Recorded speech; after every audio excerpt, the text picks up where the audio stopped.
ஒரு குழந்தை எப்படி தனது தாயை மற்றும் தந்தையை அறிந்து கொள்கின்றது? ஓம் சாந்தி.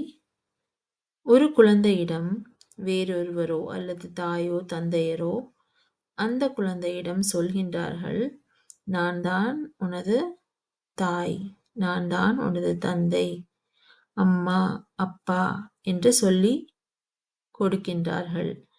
இதை கேட்டுவிட்டு அந்த குழந்தை புரிந்து கொள்கின்றது, இவர்தான் எனது தாய், இவர்தான் எனது தந்தை என்று அந்த குழந்தை அறிந்து கொள்கின்றது.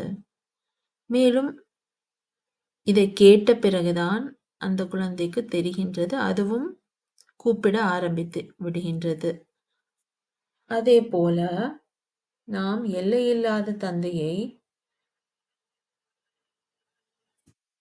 புரிந்து கொள்ள வேண்டும். அதற்கு தந்தை மட்டுமே அவரது அறிமுகத்தை கொடுக்க முடியும். வேறு யாரும் தந்தையின் அறிமுகத்தை கொடுக்க முடியாது.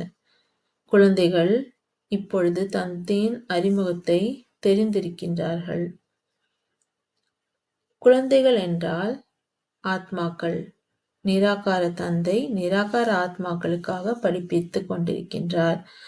ஆகையால் நாம் முதலில் ஆத்மா என்பதை நிச்சயம் செய்ய வேண்டும். பிறகு பகவான் யார், அதாவது அவர் நிராகார சிவ தந்தை ஆவார்.